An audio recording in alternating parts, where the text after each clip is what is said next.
You're listening to the Spirit Podcast. Hi, friends, and welcome to the Spirit.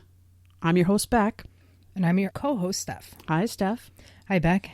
So today's show is very interesting. It's something I had never heard about before, the Incorruptables. Incorruptible, as a definition, is that which will not dissolve, disintegrate, or decay. I know that sounds crazy, and I'm sure you don't even know where we're going with this, but we're actually going to be talking about human beings that are incorruptibles. So the stories that are going to be told today are incredible. Recently in Italy, there's a teenager that was beatified by Pope St. Francis, and I never knew about this kid. He died in 2006. He was really into, he went to daily mass from like the age of 6 or 7 years old. And I can relate to that. I understand that mentality as a Catholic, the love of prayer, the Eucharist and all that. And he had such a huge love for the Eucharist. In the Catholic belief, the Eucharist is the body and blood of Christ. That's always been the belief in the Roman Catholic Church. That's what the priesthood is for, consecrating the bread into the body and blood of Christ. And that's our spiritual food. We're receiving Jesus in a spiritual food. He died at 15 years old, 2006. I never heard of this kid, but I guess he was really into computers. He was like any kid at the time, except he was a very pure young man. Never did anything bad with a computer. Like you think of a lot of guys now, their computers are sources of pornography or whatever.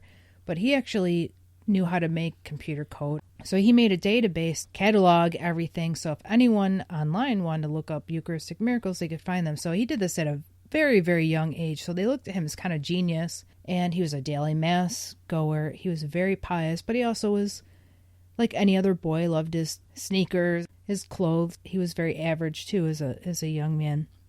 He ended up getting leukemia and he passed away. But all these people kept on contacting the mom saying, I really believed your son was a holy person, so I prayed to them, and they were getting miracles. Let's bring a cause to him for his beatification or canonization. And so this process started, and someone actually received a real miracle. Carlo Acutis, after he died of leukemia, said that people from all over the world had told his mother about medical miracles, including cures for infertility and cancer. That happened after they prayed to her son. In February, Pope Francis attributed the unexplainable healing of a boy with a malformed pancreas to Carlo, after the child came in contact with one of his shirts. So that's a weird phenomenon also with Catholics, because we believe touching an item that belonged to a saint, or it could have belonged to Jesus, or, even the apostles, because we have stuff in the church that's that old that you can touch that belonged to them, can actually cause a miracle of some sorts. We believe that an item just associated with a saint can actually bring this on. Someone came into contact with a shirt that Carlo had worn in his life, and this person was healed. Just recently, Pope Francis has beatified Carlo. They need a second miracle, which I think we should start doing a novena to Carlo for a miracle. Yeah. Hey, I'm down. What's up, Carlo? That's a 9-day prayer, and maybe we'll get it, and then we could send that to the Vatican. I have a few things going wrong with me that I'd like to get fixed. Does the incorruptibleness only happen with Catholics or religious figures, or does it happen to an average person? I don't think so, because the Catholic Church used to look at that as a sign of holiness. And at least one case of incorruptibility was discovered in a person who clearly hadn't lived a saintly life. His name was Cardinal Schuster, an Italian archbishop, and had been a friend of dictator Benito Mussolini. His corpse was found incorrupted 31 years after his death. Okay, so even bad guys can be incorruptible. I know. So I think this is why the church has stopped using it as a source of, it's a sign. It's definitely a sign. They've actually found a lot of incorrupt people that are kind of mummy-ish. It's weird because with Carlo Acutis, when they discovered him, they call it intact. And this is a new word that I learned because I was so full of faith about all this stuff. I never really looked into it. I just be like, yeah, they're incorrupt, and I thought they were just perfect. That's not the truth.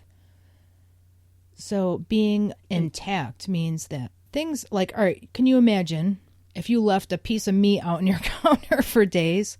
It would be super rotten. It would just break down, right? Yeah, there'd be maggots and flies on it. Yeah, so you imagine that with dead people, that they're going to break down eventually.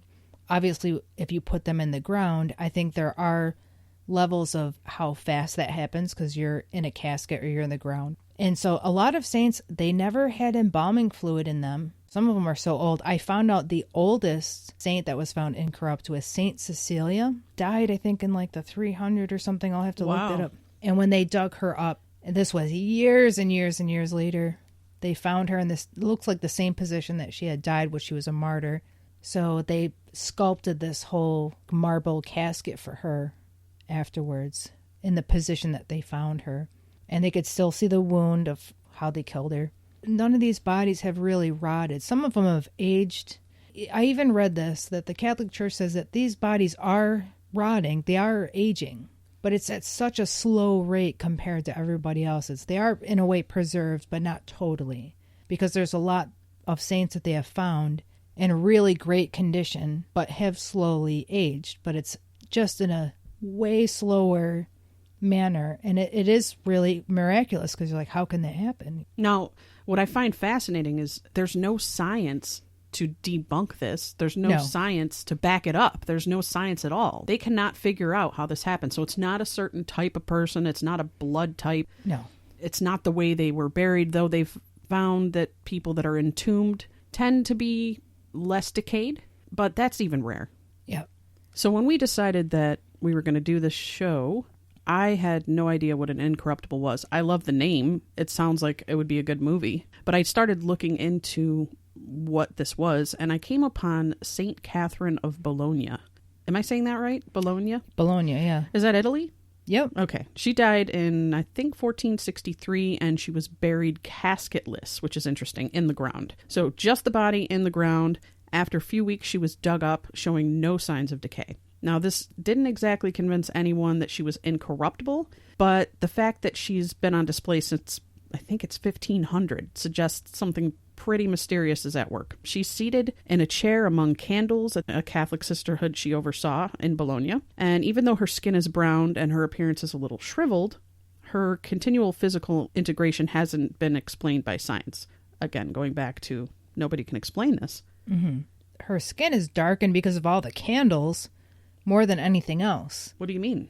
That the soot from the candles burning is like created that dark tan-looking color. Yeah. And then this is the weirdest story because when I was in religious life, I lived in Italy. So I didn't get to see Catherine of Bologna. I actually did see a few incorrupt saints when I was there. Okay, so when I was living in Italy, I was told that St. Catherine was so obedient as a nun that her community of sisters that lived with her after she died commanded her, in the name of Jesus, go sit in that chair. And she did it. That's the story I heard. What do you mean? Like she just got up and walked over to the chair? Yes, after she was dead. Okay. That's how obedient she was. And you have to understand that in religious life, if you take it very seriously, obedience is the sign of humility, that you're a truly humble person and you would do whatever your superiors want you to do no matter what because you're doing it for Christ, and it's a very edifying thing and the most humble thing to do. So when I heard that as a nun, I was like, wow, that's incredible. You know, I totally believed it. Right. I was so naive. I'm on a sidetrack. One time I went on a trip with my sister Jessica, and we visited my friend Orlando, who lived in New Jersey. It was like Hoboken. And he brought me to this church, and the guy that was like a custodian gave us a little tour. This church happened to have a lot of Spanish and Italian immigrant families that built this church. So Spanish, they like their statues to have real clothes and real hair, where Italians more statuey, but they'll have the same in some areas, but mainly just regular statues. These statues were really neat. Real fabric, clothes, no like carved out statue, and real hair. Like someone donated their hair to make a wig. So if you saw the Virgin Mary there, had real hair and clothes. So the guy told me the hair on the Virgin Mary there, I think it was like 7 sorrows of the Blessed Mother. Her hair grows every year, so they have to cut it And I was so blown away by that. I was like, you got to be kidding. And then he's like, yeah, and she flies around the room. And What? He was totally making up the whole thing. He was setting me up, me being like, really?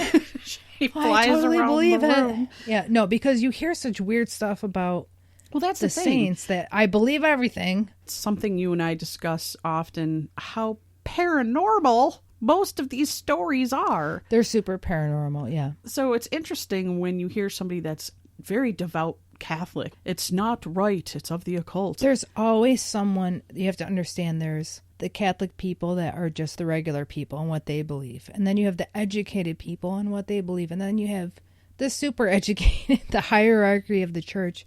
And they're the ones that set the rules. And if you remember back to Tim's conversation when we interviewed him about Sardinia, he was talking about, the witchcraft, and that's something that they've never been able to take away from Italians, that they have a part of their culture and they believe in Jesus and all that. So there's just certain things that they can't take away. So yeah, there's teachings in the church that will say things have to be a certain way.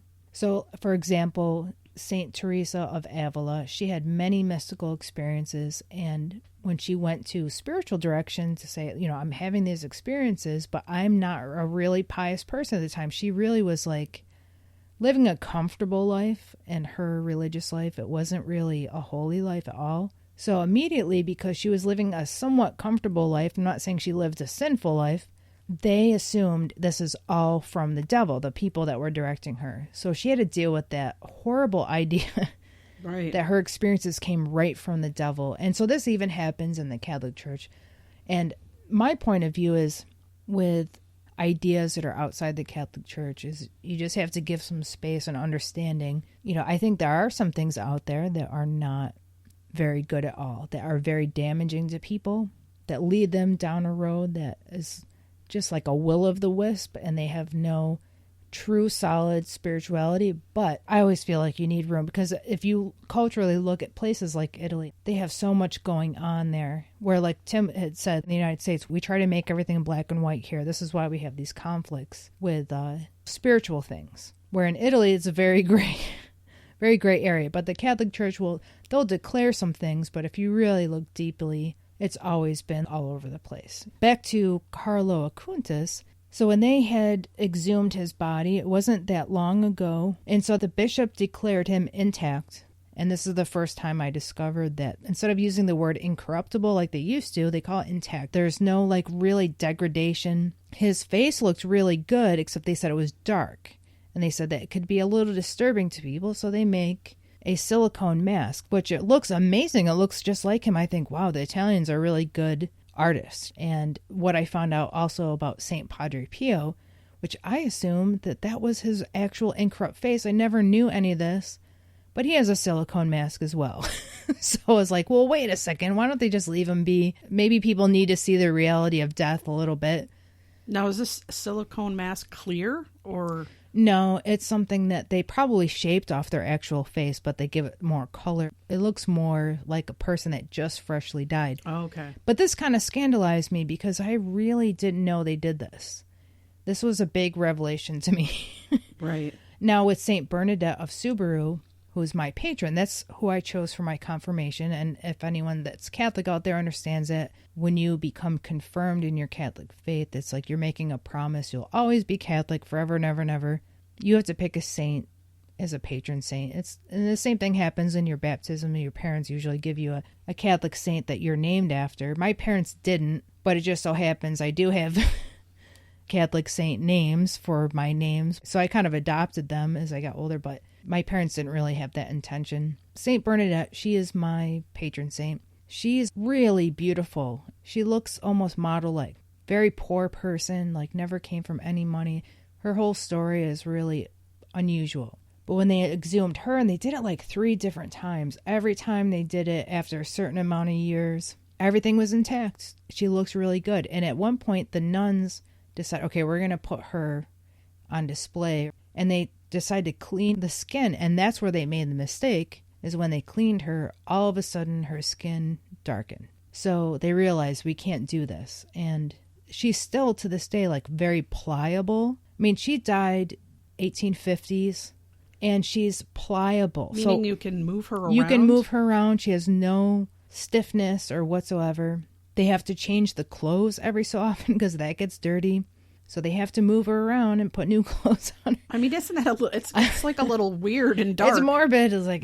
I don't know. It is weird. Catholics like to carry relics. In every church, there's a relic. Every altar in every Catholic church in the world has a dead person inside of it, like a piece of a dead person. What? Yes. What do you mean? Explain that further. When they consecrate an altar, they'll get a certain saint. It might be for the parish. It could be like Saint Rita or Saint whoever. So they'll be like, okay, this parish is named after so-and-so. And they'll get a relic and they'll implant that relic, which is usually a piece of their bone or flesh, in the altar. Wow, I had no idea about this. And I don't know, after Vatican II, maybe it's not done as much, but it's definitely done in the older churches. Every altar, believe me, because I clean at my own parish and you can find them. Wow. And that was a parish, it's like 100 and something years old or whatever, 175 years old.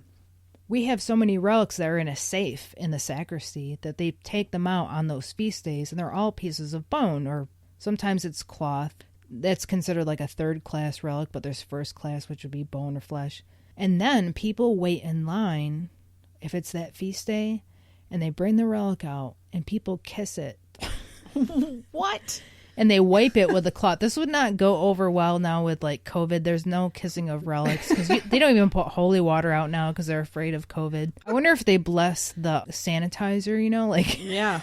You go into church and you like pump out some sanitizer and like make the sign of the cross. That would be the new holy water. So they do weird things like kissing of a relic.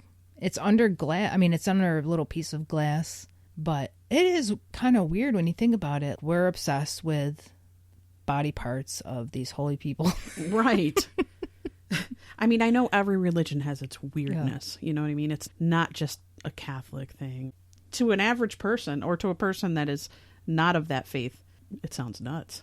Yeah. No, I think I never really thought about it as weird because when you kind of grow up with that, you don't think that it's strange. Yeah. The stuff that's in our own church, what we do, seems like so crazy, especially to Protestants. That's why they're Protestants, because they saw what we were doing. Like, what the hell are they doing?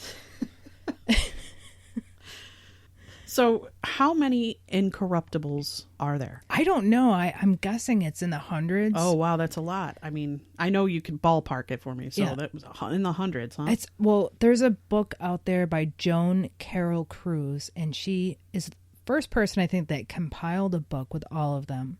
And she was just like a housewife, but she did a really good job, and she published some other books that she made about the saints. So I know it's a lot. When I lived in Italy, I lived in San Giovanni Rotondo, which is where St. Padre Pio's from. He's a saint that had the first priest ever in the Catholic Church to have the stigmata. And if no one knows what that is, it's like someone that mystically experiences the wounds of Jesus for a certain purpose that God has. So he's the first priest to have it. There's many people that have had it. It's a mystical experience, and it serves a purpose. Very unusual. So when he was around, and he died in 1968 in San Giovanni Rotondo, and that's in a southern area of Italy. I think it's Puglia. It's near the boot, but it's like on the Adriatic side. When I went there, it was way up in these mountains. It's almost like a desert down below, but when you get up top, it's a lot cooler. It was like really where a monastery would be because it's away from people. But now they have a huge fluctuation of people visiting because they love Padre Pio. When I went there, his body wasn't exposed yet, but they had his tomb. And later when they said, oh, we discovered it incorrupt, then they show this amazing picture of him with a perfect face. All these years since they exhumed him, I thought he was like perfectly incorrupt. And I find out it's a silicone mask that they gave him. Again. Yes, okay. The silicone mask. Well, even St. Bernadette of Subro, beautiful. But when they cleaned her, skin got dark. So they put a wax coating over her face. It's not a mask. It's just covering it. It gives it a little bit of a lighter appearance, but that's her face. And she's beautiful. So it's just to keep her fresh, sort of. Keep her fresh looking, yeah. So have you ever actually seen yourself an Incorruptible? I went through to so many places in Italy where They say they're incorruptible, but they don't look real. They look like replicas of them. And I think that some of them are replicas and the real thing is inside of the coffin, but they don't show it. I think that there's a lot of forgeries. I read for the first time that there have been forgeries, but I didn't read any specific, which ones they were. And I'm guessing that it's a long time ago. I know that at one time there was this whole thing about saint relics. They weren't sure if they were real or not because you could make a lot of money putting something in those little reliquaries and calling it this is whatever, or Saint who, or Jesus is this or that, and then selling it. Wow. Now you have to have like paperwork and it has to be like stamped, authenticated, authenticated that it came from this body. So I know the church went through a period of a lot of fakery. Does it seem that the majority of the Incorruptables are in Italy, or are they all over the world? Can you find them in the UK? I don't know. Every time I try to look at this, they were all Italians, and which makes me very skeptical. Right. You kind of wonder what's going on because here. I know that the Italian people love the film industry that's in Italy. They are so good at making wigs and masks. They are so good at this. I'm thinking this is their big talent over there, is faking everybody. But I also know that there's some scientists or whoever they are that have examined a lot of these bodies, and they have no clue why. They can truly say that they don't understand why these people haven't rotted or whatever. There's a famous little girl in Sicily. She was a twin to somebody. This is in documentary that I saw. But she's a twin, and she died. And so the sister has grown older, but they preserved her in such a way that she looks perfect. And the secrets of this mortician have never been revealed. That's a UFO. Yeah, we got UFO highway here. Did you hear it? Go by. They just up and down. They're coming. They're coming. We're loaded with that here. Everyone needs to visit this area because Upstate UFOs do not stop. No. Take out your recorder. They're coming. So, do you want to be incorruptible when you grow up? No, I do not, because I don't like attention whatsoever, which is funny that I'm doing this because it's bringing some sort of attention. Oh, stop. But no, I wouldn't want to be incorruptible at all because of they're going to like play with you. Like they're going to dress you, undress you. Yeah, kind of like a little wax doll. People are going to show up and start making the sign of the cross in front of you and hope for a miracle. And then there's all that pressure of giving somebody a miracle. I don't know if I can do that. Yeah. Just cremate me. I definitely would not want to be, I wouldn't want to be preserved.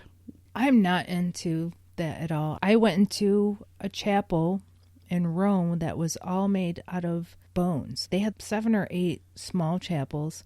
Every chapel was basically constructed from human beings' bones. And it's because I think there was no room for all these dead people, so they started using it in this way. And I held my breath through the whole thing because I was afraid I was going to breathe in the plague or something from like, I don't know how many years ago. No, I mean, I don't blame you. I'm covering my mouth in here. And I was like, oh, this is gross. And at the end, the saddest thing was that they dug up a grave of a princess who was basically a child, and they hung her at the ceiling level like she was a chandelier. What? Yes. What is going on? I don't know, but this is the way that the Catholics roll. I'm just telling you. Man. All the altars, all the fixtures, everything was made out of bones in these places. That's true. I have seen those churches made of bones. It's such a weird, creepy... No one would tolerate that. It would be illegal here. That's something you'd see in Indiana Jones. Yes. It's creepy. Like some weird cannibal culture had some bone church. Yeah. I saw something really cool, though, one time. I was in Rome, and the sisters took us several different places. I'm going to tell you about 2 places, so let me start with this one. There was this saint that I actually really like a lot. Saint Charles or Saint Carlo or whatever of Setse. Whoever wrote his story was an awesome writer because he talked about him in such a human way. Because I think most of the writers that do a biography glorify them. They leave out their humanity and they sound like they're gods. Right. Because they act like they've never done anything wrong. Everything they did was so perfect. Everything was perfect obedience, perfect this, perfect that. they're like, I can't relate to these people. But this writer that wrote about St. Charles of Setse, there's a lot of documentation on him, and he really was very, very honest about his temptations. But when I read about him, I was like, oh, wow, he's going through a weird trial, and it was definitely more relatable. So they're like, we're going to go visit St. Charles of Setse, where he's laid out, where he's buried in Rome. So excited. So he had his body there. That looked like a mannequin or something. I don't know if he was incorrupt or if his bones were in the mannequin thing. Okay. Which is possible, because sometimes a long time ago they would make a little figure of the person and then put their bones in there. So the guy that was giving us the tour, he's like, I'm going to show you this chapel upstairs. So we walk up this narrow stairway and we go in, and there's this really neat chapel. And this is like right out of Indiana Jones. No, like Indiana Jones. He pulls a lever and all the altar and all these images flip around and turn into something else. It was to hide. It was for, I think it was for like World War II or something. It wasn't made that long ago, but it was to hide themselves from enemies so they could, so no one know it was a chapel. So they built this thing where you pull the lever and all of a sudden the altar disappeared, the images would disappear, just turn into a plain room. And you're like, wow, so cool. It's insane.